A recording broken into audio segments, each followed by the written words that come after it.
sua mãe, seu pai, seu marido, sua esposa, seu filho, aquela pessoa que você enterrou e por quem seu coração ainda dói tanto que mal consegue respirar, essa pessoa, neste exato momento, talvez esteja sofrendo, não lá num lugar distante, mas por algo que acontece aqui, na sua casa, no seu quarto, por algo que você faz todos os dias pensando que está certo. Eu sirvo a Deus há 30 anos.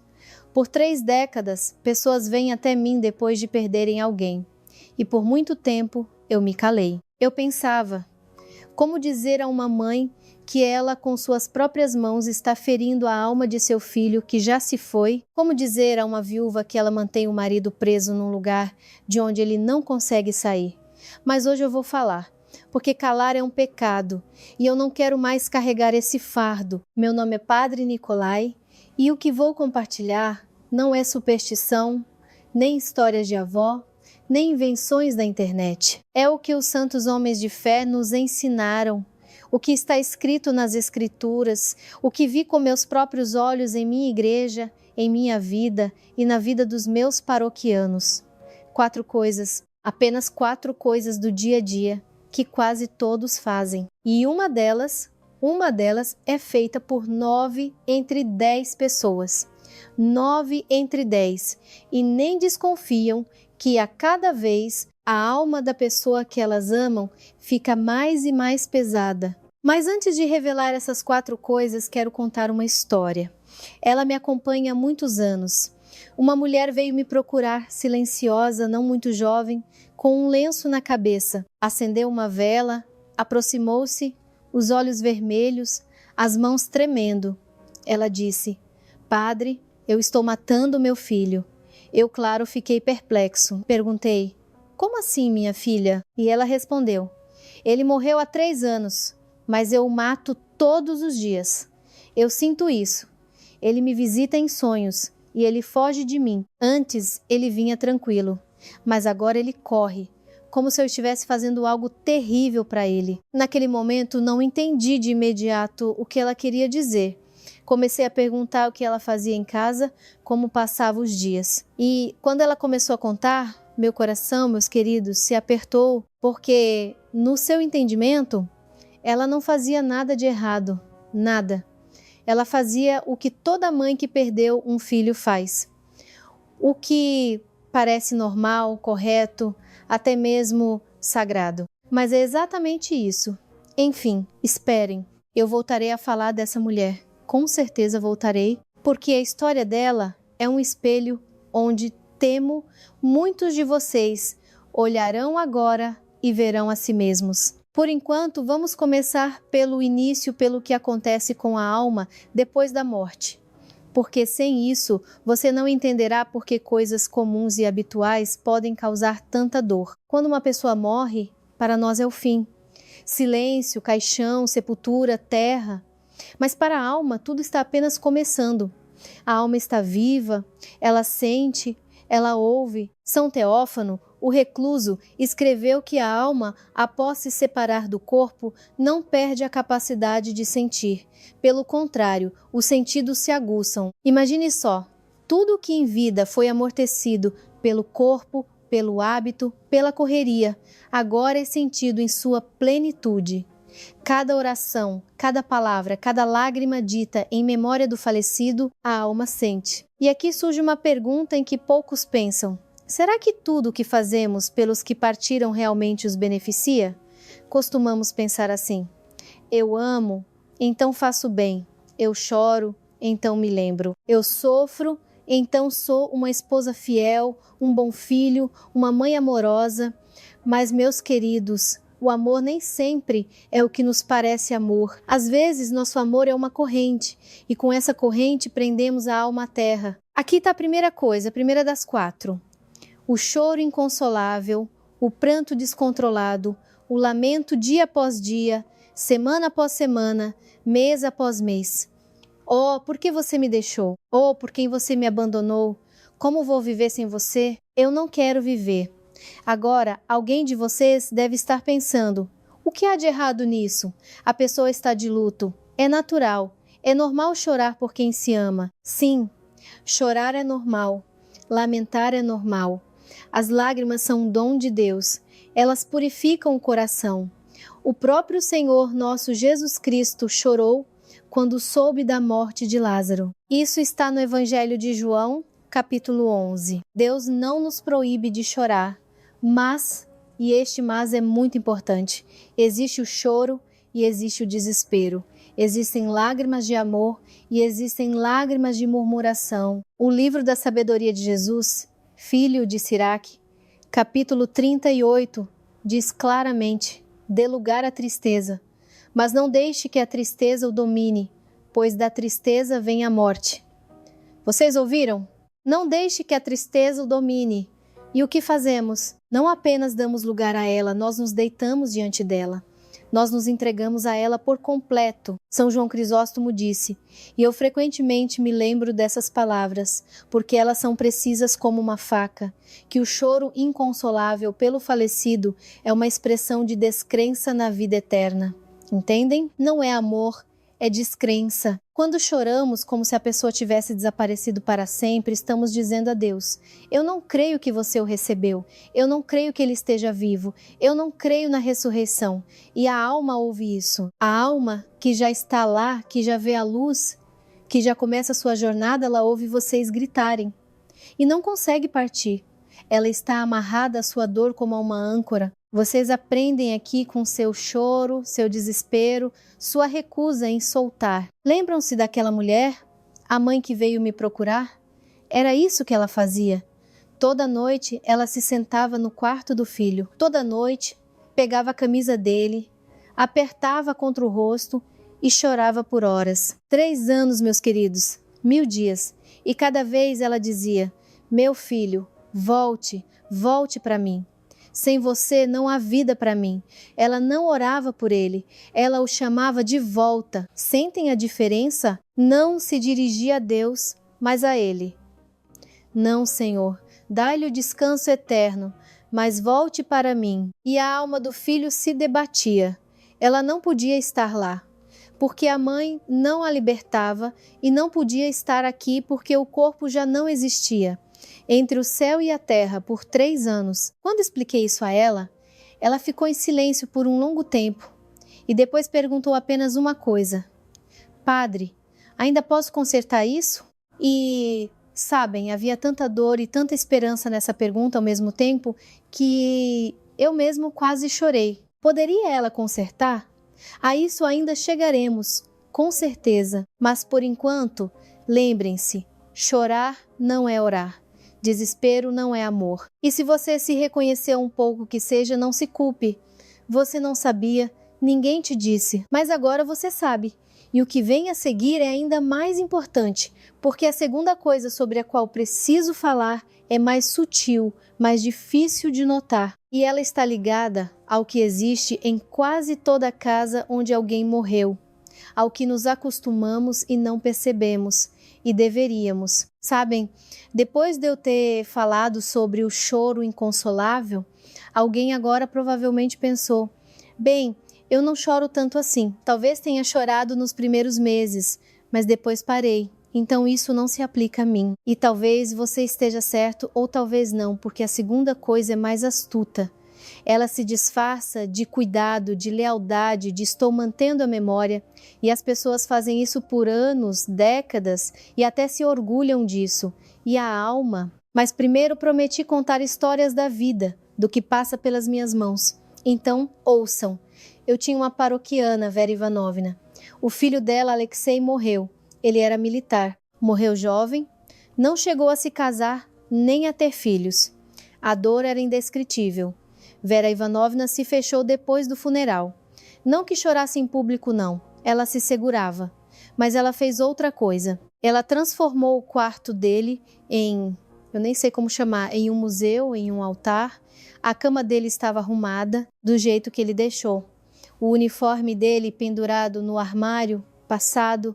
Os chinelos dele estavam perto da porta. Todos os dias ela entrava naquele quarto, tirava o pó, arrumava o travesseiro, colocava um copo de água fresca na mesinha de cabeceira, como se ele fosse voltar a qualquer momento, e acendia uma vela. Toda noite, uma vela ao lado da foto dele. Não uma vela de igreja, não uma lamparina diante de uma imagem sagrada, mas uma vela diante do retrato, como diante de uma imagem sagrada, entendem? Só que, em vez do rosto de um santo, era a foto de Alexei. As vizinhas entravam, balançavam a cabeça. Que mãe, que lealdade, não se esquece do filho. E eu olhava para aquilo e tudo dentro de mim gelava, porque eu sabia o que elas não sabiam. Eu sabia aonde aquilo levaria, mas ela não estava pronta para ouvir na época. E o que aconteceu 2 anos depois é uma história à parte e está ligada ao que Vera Ivanovna viu com os próprios olhos. Voltaremos a isso. Mas agora, deixe-me dizer diretamente. A segunda coisa que faz a alma do falecido sofrer é quando a casa se transforma em um memorial. Quando os pertences da pessoa que partiu se tornam uma espécie de santuário. Quando o quarto não é tocado, quando as roupas não são doadas, quando o lugar à mesa permanece vazio por anos. Quando a fotografia não está em um álbum, mas no lugar mais visível, cercada de flores, como em um cemitério. Quando todos os dias você se aproxima dessas coisas, as toca, as cheira e, através delas, tenta prender quem se foi. Eu sei que o que vou dizer agora vai doer. Eu sei. Mas ouçam-me não como uma pessoa comum, mas como um sacerdote que lê o Evangelho há 30 anos. Coisas não são pessoas. Uma camisa não é seu marido. Um quarto não é seu filho. Chinelos não são sua mãe. São objetos. E quando começamos a tratar objetos como se neles vivesse uma alma, entramos em um território muito perigoso. O primeiro mandamento, esquecemos isso. O primeiro mandamento de Deus. Não terás outros deuses diante de mim. Êxodo, capítulo 20. E o segundo, logo em seguida. Não farás para ti imagem de escultura, nem semelhança alguma. Um ídolo não precisa ser um bezerro de ouro. Um ídolo pode ser uma fotografia, um copo de água na mesinha de cabeceira, uma camisa passada no armário. Tudo o que colocamos entre nós e Deus, tudo a que nos dirigimos em vez dele, torna-se um ídolo. São paizios do Monte Athos. E é um homem cujas palavras eu recomendaria a todo cristão que lesse antes de dormir, disse algo surpreendente. Ele disse que quando os vivos estão excessivamente apegados aos pertences do falecido, eles criam uma atração terrena para a alma. A alma precisa subir. Ela precisa ir para Deus, fazer sua jornada, apresentar-se à sua misericórdia, e nós, com nosso apego aos seus rastros terrenos, a puxamos para baixo, como um peso nos pés de alguém que se afoga. E aqui preste atenção, não estou falando dos primeiros dias nem das primeiras semanas. A dor é recente. Claro, as coisas estão por perto. Claro, você aperta o travesseiro contra o rosto porque ele ainda cheira a pessoa querida. Isso é compreensível, é humano. O Senhor é paciente e misericordioso, mas quando se passa 1 ano, 2, 5 e o quarto ainda permanece intocado, como no dia do funeral, isso já não é memória, é uma prisão sua e dela. Sabem, existe uma expressão entre os homens de fé: aos mortos, oração, aos vivos, vida. Curto e preciso. O melhor que podemos dar ao falecido é a oração, a caridade, as boas obras em sua memória. Não um copo de água na mesinha de cabeceira, nem um paletó passado, nem uma vela eterna diante do retrato. A propósito, sobre as velas. O que vou dizer agora muitos não sabem, e é importante. Uma vela diante da fotografia do falecido não é uma tradição da igreja, é um costume pagão. A vela é colocada diante de uma imagem sagrada, diante da imagem de Deus, diante do rosto de um santo. Mas diante de uma fotografia é algo completamente diferente. É, na verdade, uma abordagem direta ao falecido, ignorando Deus. Isso não é o que parece. Isso tem consequências sobre as quais falarei mais tarde. Quando chegarmos à quarta coisa, tudo fará sentido. E as coisas devem ser doadas aos necessitados, à igreja, a uma casa de caridade, não jogadas fora, mas doadas com oração, com uma palavra gentil. Aceita, Senhor, isso em memória do teu servo. E então cada objeto doado se transforma em caridade, E a caridade, segundo a palavra da Escritura, livra da morte e pode purificar todo o pecado. Isso está no livro de Tobias, capítulo 12. Pensem bem. Coisas que simplesmente ficam penduradas no armário prendem a alma à terra, enquanto essas mesmas coisas, doadas com amor, purificam os pecados do falecido. A mesma ação, mas o resultado oposto, dependendo do que está em seu coração, apego ou oração. Mas o que notei é que as pessoas têm dificuldade em doar coisas, e isso é compreensível. Parece que se você doar, estará traindo, esquecendo, deixando ir para sempre. E aqui não é o amor que fala em nós, mas o medo. Medo de que, sem essas coisas, a conexão será quebrada, que ficaremos completamente sozinhos, que esqueceremos a voz, o rosto, o cheiro. Mas sabem o que realmente acontece? A conexão não é quebrada, ela muda. Ela se torna não terrena, mas espiritual. Não através de uma camisa, mas através da oração. Não através de uma fotografia, mas através da liturgia. E essa conexão é mais forte, é verdadeira, porque ela passa por Deus. Bem, falei sobre o choro, falei sobre as coisas, 2 das 4, e alguém talvez já tenha suspirado aliviado. Bem, eu não faço nada disso. Não choro inconsolavelmente, doei as coisas. Então está tudo bem. Mas a terceira coisa é de outra natureza. Ela não está no quarto, não está na prateleira, não está no armário. Ela está dentro de você, no seu próprio coração. E ela é talvez a mais destrutiva de todas, porque é quase impossível notá-la. Ela se esconde por trás de um sentimento humano comum que cada um de nós já experimentou. Vou dizer uma coisa agora e peço, não se apressem em se ofender. Apenas ouçam até o fim. Quando uma pessoa querida morre, especialmente se a morte é súbita, precoce, injusta, nasce em nós um sentimento silencioso e profundo. Nós o escondemos, não o mostramos. Às vezes nem mesmo admitimos para nós mesmos, mas ele existe. Ele se instala no peito como uma farpa e soa mais ou menos assim: Senhor, por quê? Por que ele? Por que ela? O que fizemos de tão errado? Pelo que fomos punidos? Ele era uma boa pessoa. Ela não fez mal a ninguém. Então por quê? Por que não outra pessoa? Por que não eu? Você se reconheceu? Eu sei que muitos de vocês acenaram com a cabeça agora. Porque todo mundo que perdeu alguém sente isso. Absolutamente todo mundo. E achamos que é normal, que é nosso direito perguntar a Deus por quê. Afinal, somos crentes. Vamos à igreja, acendemos velas, tentamos viver de acordo com a consciência. E eis a nossa resposta: a morte da pessoa mais querida. Meus amados, esta é a terceira coisa. A murmuração, a mágoa contra Deus.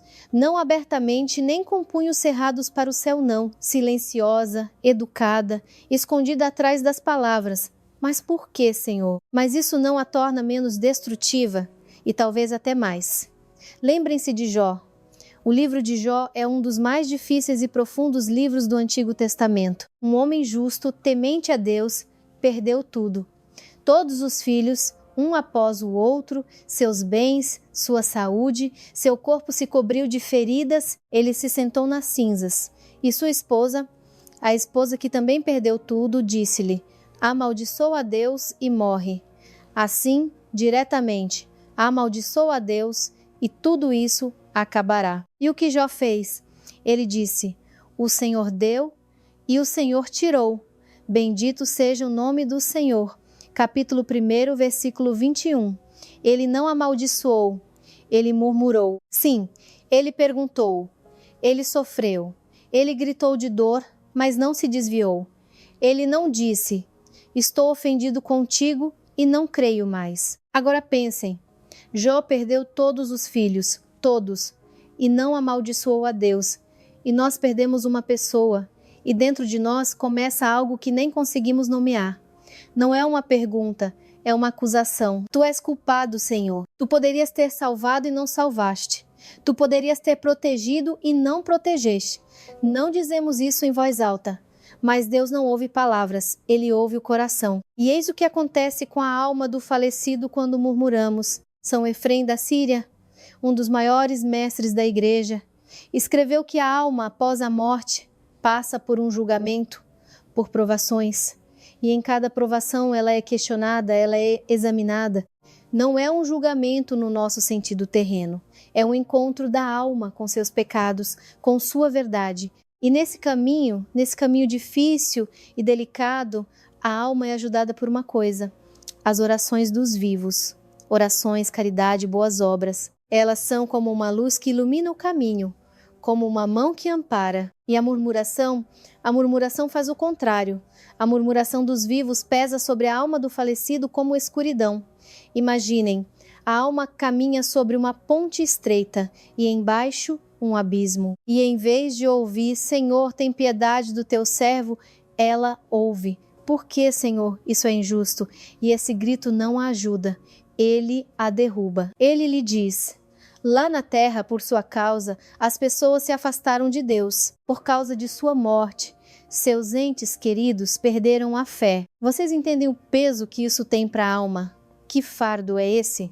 Lembram-se, eu contei sobre Vera Ivanovna, a mãe do soldado que transformou o quarto do filho em um museu. Pois bem, eu não terminei a história. 2 anos após a morte de Alexei, Vera Ivanovna veio me procurar novamente, mas não mais silenciosa. Estava diferente, rígida. Eu não a reconheci. Ela disse: Padre, eu não virei mais à igreja. Deus levou meu único filho. Que tipo de Deus é esse? Que amor é esse? Ela não gritava. A voz era uniforme, fria, e isso era mais assustador do que qualquer grito, porque uma pessoa que chora pode ser consolada, mas uma pessoa que decidiu se ofender com Deus, é quase impossível conversar com ela. Eu perguntei: Vera Ivanovna, você ora por Alexei? Ela me olhou e disse: para quê? Deus não ouve de qualquer forma. Foi nesse momento eu sabia exatamente. Nesse momento, a alma de Alexei ficou mais pesada. Não porque Deus castigou. Não, Deus não castiga assim. Mas porque a única pessoa que podia orar por ele, sua mãe, parou. Ela substituiu a oração pela mágoa. E a luz que ia para a alma de Alexei do coração materno se apagou. São Inácio Brianchaninov escreveu: murmurar contra Deus é blasfemar a providência divina. Providência é o plano de Deus para cada um de nós. Não o vemos por inteiro. Vemos um pedaço, nossa dor, nossa perda, e julgamos por esse pedaço todo o quadro. Como uma criança que toma uma injeção, ela vê a agulha e a dor e parece que a mãe a traiu. Mas a mãe, nesse momento, está salvando sua vida. Não estou dizendo que a morte de um ente querido é uma injeção. Não estou simplificando sua dor, Deus me livre. Mas estou dizendo que não sabemos de tudo. Não vemos o que acontece com a alma do outro lado. Talvez, e os homens de fé admitem isso, talvez a morte precoce tenha sido uma misericórdia. Talvez o Senhor tenha levado a pessoa exatamente quando sua alma estava pronta, quando ela poderia ser salva. E se ele vivesse mais 10 ou 20 anos, quem sabe o que teria acontecido? Nós não sabemos. E, portanto, murmurar significa julgar a Deus. E nós não somos juízes. A terceira coisa, meus queridos, é a murmuração. A mágoa, a recusa interior e silenciosa em aceitar a vontade de Deus. E enquanto essa murmuração vive em seu coração, a alma do falecido a carrega como uma pedra. Mas há ainda uma quarta coisa. E ela é talvez a mais inesperada, porque as pessoas que a praticam estão absolutamente certas de que estão ajudando. Elas até gastam dinheiro, tempo e energia nisso. Elas perguntam: cumprem rituais e pensam que estão fazendo tudo certo. Mas, na verdade, preciso explicar algo primeiro, algo que raramente se fala nas igrejas e ainda menos na internet, e que está diretamente ligado ao que a alma vê e sente em seu caminho após a morte. A quarta coisa, a última, e quando eu a nomear, muitos, tenho certeza, dirão: Padre, mas isso eu não faço de jeito nenhum. E depois pensarão e perceberão que fazem, porque isso se enraizou tanto em nossa cultura, tornou-se tão habitual que já não distinguimos isso da fé verdadeira. Estou falando de superstições, de costumes pagãos que por ignorância e às vezes por preguiça praticamos em vez da oração. Digam-me honestamente, quando alguém morreu em sua casa, o que lhes disseram primeiro? Não o sacerdote na igreja, mas a vizinha, a comadre, a avó do prédio. Fecha os espelhos, coloca água perto do retrato, um copo de água e pão por 40 dias, abre a janela para a alma sair. Vira o banco onde o caixão ficou. No velório, serve uma dose para o falecido. Cobre com um guardanapo. No cemitério, coloca um cigarro na sepultura, se ele fumava. Espalha doces. Eu não estou inventando. Eu ouço isso todos os meses. Todos os meses as pessoas vêm até mim e perguntam: Padre, é verdade que precisa colocar um copo com água? É verdade que a alma fica em casa nos primeiros 3 dias? É verdade que precisa conversar com o falecido no cemitério? Ele ouve e quando eu pergunto: de onde vocês sabem isso? A resposta é sempre a mesma. Bem, todo mundo diz. É o costume, minha avó fazia assim. Meus queridos, o costume não é o evangelho. Minha avó fazia assim, não são os homens de fé. E é aqui que começa o mais perigoso.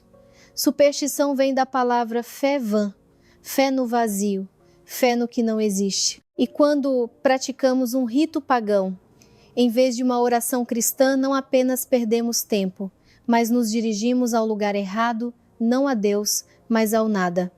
Ou, o que é pior, a quem não devemos nos dirigir. São Ticônio de Zadonsky disse diretamente: a superstição é uma das formas de idolatria. E nas Escrituras, no livro de Deuteronômio, capítulo 18, o Senhor diz: não se achará entre ti encantador, nem quem consulte os espíritos, nem mágico, nem quem consulte os mortos, pois todo aquele que faz estas coisas é abominação ao Senhor. Ouvem? Quem consulta os mortos? E o que fazemos quando colocamos um copo de água diante da fotografia e dizemos: beba, meu querido, nós estamos consultando o morto, nós nos dirigimos a ele, não a Deus, não através da oração, mas diretamente. E isso não é amor, é uma substituição. Sutil, imperceptível, mas terrível substituição. Lembram-se?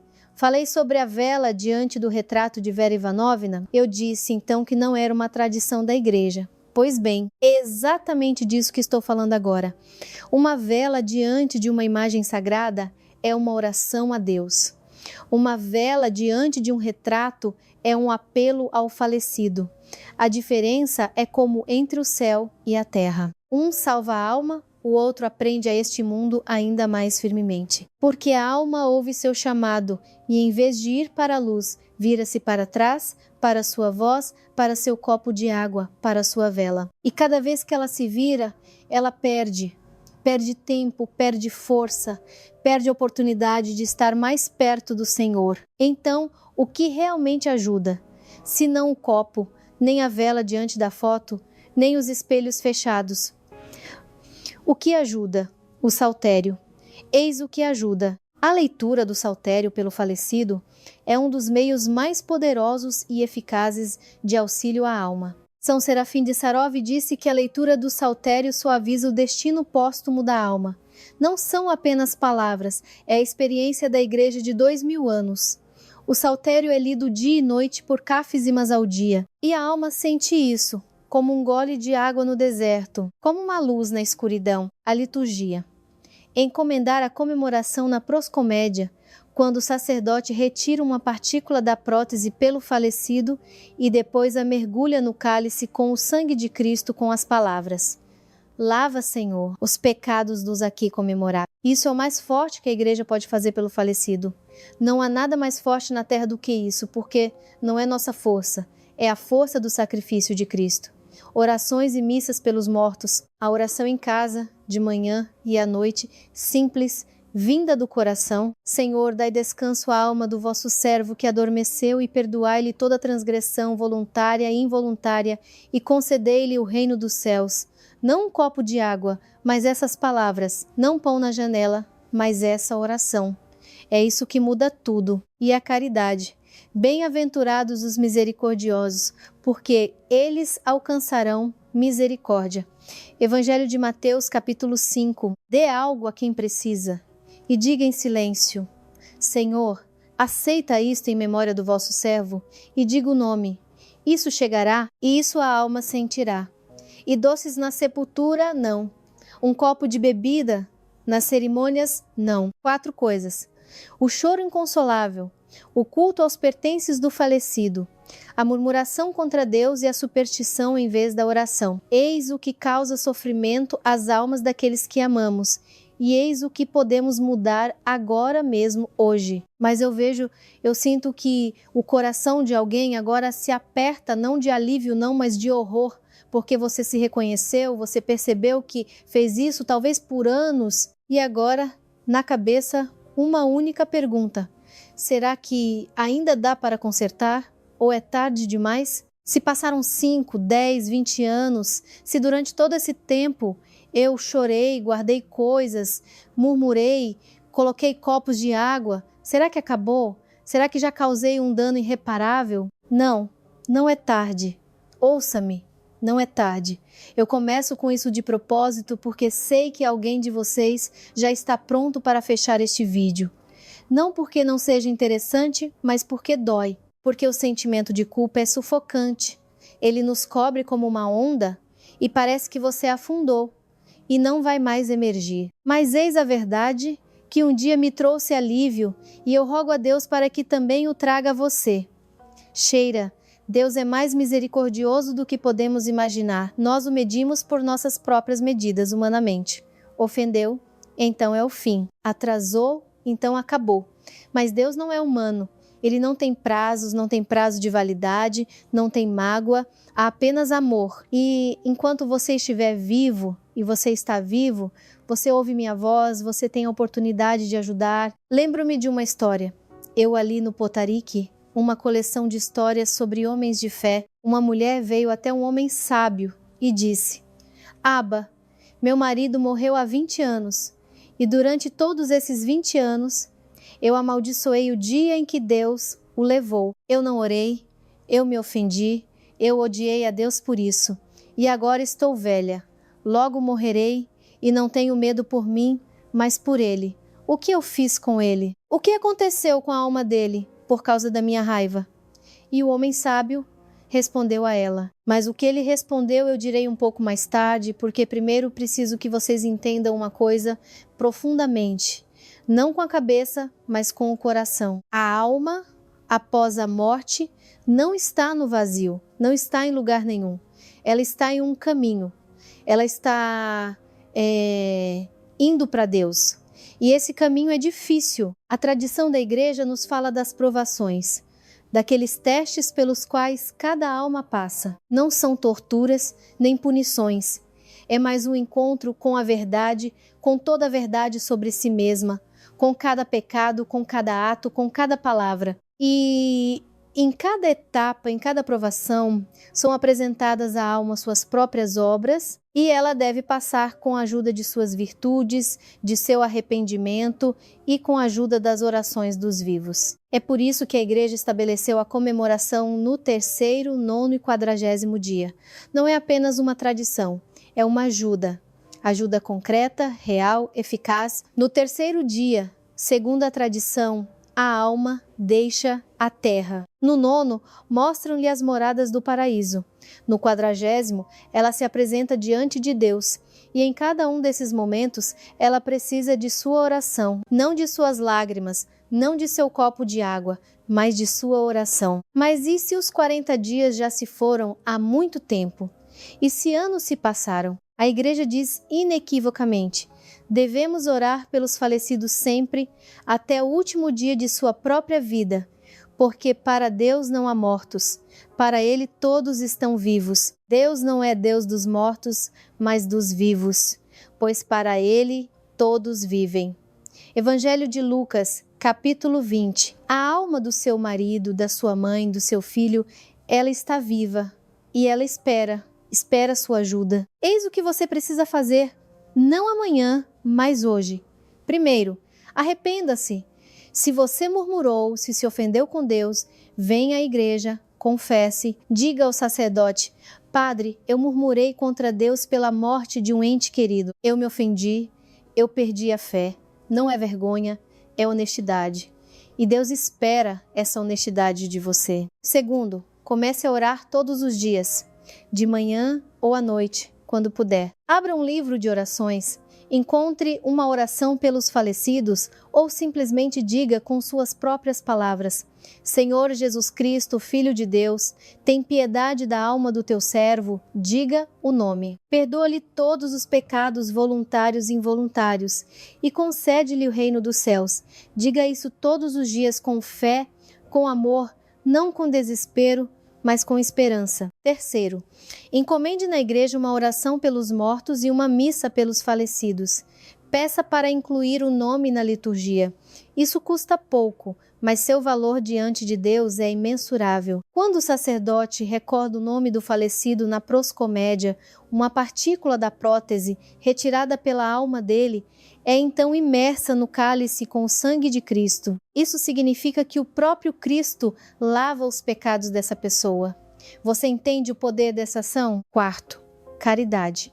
Encontre alguém que esteja em necessidade, ajude e diga silenciosamente para si mesmo: Senhor, aceita isso em memória do teu servo. Cada boa ação sua é luz para a alma do falecido. E quinto, liberte. Não esqueça, mas sim liberte. Pare de segurar, pare de chamar de volta. Diga: eu te amo, eu oro por você. Vá para Deus. Eu irei até você quando chegar minha hora. Mas por enquanto vá, eu não te prendo. Sabem, essas palavras eu não te prendo, elas são as mais difíceis para muitos, mais difíceis do que todo o resto. Porque libertar não é esquecer. Libertar é confiar em Deus, é dizer: Senhor, eu creio que tu o amas mais do que eu, e eu o confio a ti. E agora lembrem-se daquela mulher que veio ao homem sábio, que por 20 anos se zangou com Deus e não orou pelo marido. Prometi contar o que o homem sábio respondeu. Ele não a repreendeu, nem a envergonhou. Ele disse baixinho: por 20 anos você não orou. Comece hoje, e esses 20 anos serão redimidos não pela sua força, mas pela misericórdia de Deus. Porque uma oração proferida com arrependimento supera 20 anos de silêncio. Ela chorou, mas eram outras lágrimas. Não lágrimas de desespero, lágrimas de arrependimento. E essa é uma enorme diferença, porque as lágrimas de desespero puxam a alma para baixo e as lágrimas de arrependimento elevam tanto a sua quanto a daquele por quem você chora. Mas sabem, eu lhes disse 4 coisas. Eu disse como corrigi-las. E alguém agora pensou: bem, tudo certo, tudo claro. Obrigado, Padre. Mas não é só isso. Há algo que mencionei no início e ainda não revelei. Lembram-se? Eu disse que eram 4 coisas, mas por que exatamente 4? Há algo mais, algo que geralmente nem se fala, algo que diz respeito não apenas aos mortos, mas também aos vivos, e que faz algo com a nossa própria alma, algo do qual é muito difícil se recuperar depois. Vou dizer agora algo que talvez ninguém tenha lhe contado, e não é a 5ª coisa da lista. É o que está por trás de todas as 4. A raiz, o fundamento, de onde brotam o choro, o culto aos objetos, a murmuração e as superstições. Nós morremos em vida quando perdemos um ente querido e não encontramos forças para aceitar. Nós mesmos começamos a morrer, não fisicamente, mas espiritualmente. Paramos de viver, paramos de nos alegrar, paramos de agradecer a Deus pelo que temos. Paramos naquele dia em que a morte aconteceu e vivemos naquele dia por anos, como se o tempo tivesse parado, como se nós mesmos tivéssemos deitado naquele caixão ao lado de quem amamos. E eis o que é terrível. O falecido, ele foi para Deus ou está indo para Ele. Seu caminho continua e nós paramos. Não vamos a lugar nenhum.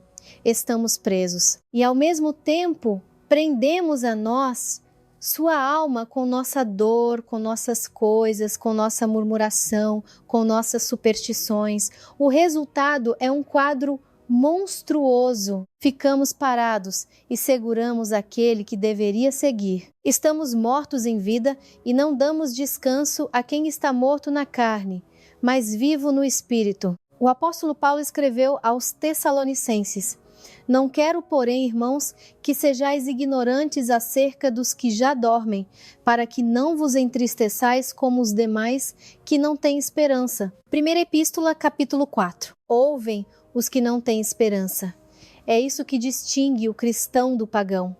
Não a ausência de dor, mas a presença de esperança. Nós nos entristecemos, sim, mas nos entristecemos com esperança, com fé na ressurreição, com fé de que a separação é temporária, de que nos encontraremos, de que a morte não é um ponto final, mas uma vírgula. E quando vivemos como se não houvesse esperança, traímos nossa fé e traímos aquele que lamentamos. Lembram-se de Vera Ivanovna? Eu preciso terminar a história dela. Depois que ela me disse que não viria mais à igreja, eu não tentei convencê-la, não discuti, apenas pedi. Vera Ivanovna, faça uma coisa. Não por mim, não por Deus, se você está zangada com ele, mas por Alexei. Leia um salmo, o Salmo 90, uma vez antes de dormir. E se depois disso você se sentir pior, não leia mais. Ela foi embora.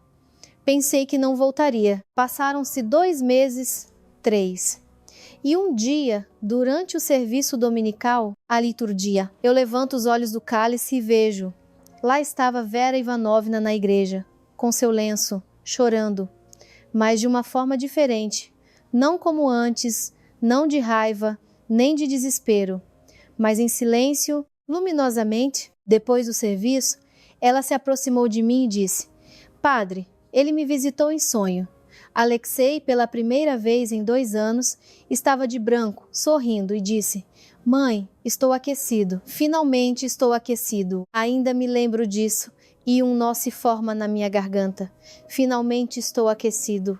Por 2 anos ele sentiu frio. Por 2 anos a mãe não orou. Por 2 anos a vela diante do retrato, o quarto museu, a mágoa contra Deus e o frio. E depois um único Salmo 90. Aquele que habita no esconderijo do Altíssimo, e o calor. Vera Ivanovna mudou depois disso. Ela doou os pertences de Alexei para o hospital militar, para os soldados que estavam internados após ferimentos. Ela começou a ler o saltério todos os dias, encomendou uma comemoração anual e, o mais importante, ela começou a viver, não a existir, não a sobreviver, mas a viver. Ela começou a ajudar na igreja, trazia comida para os desabrigados, conversava com outras mães que perderam filhos. Ela se tornou para elas aquilo que eu não podia ser, porque ela passou por aquilo tudo. E eis o que quero lhes dizer por último, o mais importante. Seus entes queridos que se foram não querem que vocês sofram. Eles querem que vocês vivam, que vocês orem, que vocês creiam, porque a vida de vocês, a oração de vocês, a fé de vocês é a única coisa que pode ajudá-los. Vocês são a voz deles diante de Deus. Vocês são a esperança deles. E se vocês estão ouvindo minhas palavras agora, significa que ainda não é tarde. Vamos orar juntos agora mesmo. Ó Deus dos espíritos e de toda a carne, que esmagaste a morte e aniquilaste o diabo e deste vida ao teu mundo. Tu mesmo, Senhor, dai descanso às almas dos teus servos falecidos, digam os nomes cada um em seu coração. Em lugar de luz, em lugar de pastagem, em lugar de descanso, de onde fugiu a dor, a tristeza e o gemido, toda transgressão cometida por eles, por palavra, ou por obra, ou por pensamento, como Deus bom e amante da humanidade, perdoa, pois não há homem que viva e não peque. Tu és o único sem pecado. Tua justiça é justiça eterna, e tua palavra é verdade. Amém. Meus queridos, falei com vocês hoje longamente. Falei de coisas difíceis, de coisas dolorosas, mas falei com amor, porque amo vocês e porque amo aqueles que vocês perderam. As almas deles estão vivas, estão perto de Deus ou a caminho dele, e a oração de vocês são as asas que os ajudarão a voar. Não chorem sem esperança, não prendam as coisas como correntes, não murmurem contra aquele que os ama mais do que vocês amam a si mesmos, e não substituam a oração por superstições.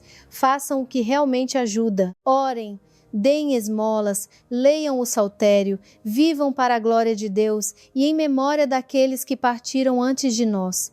E lembrem-se, a separação é temporária, o encontro é eterno. Que o Senhor os guarde.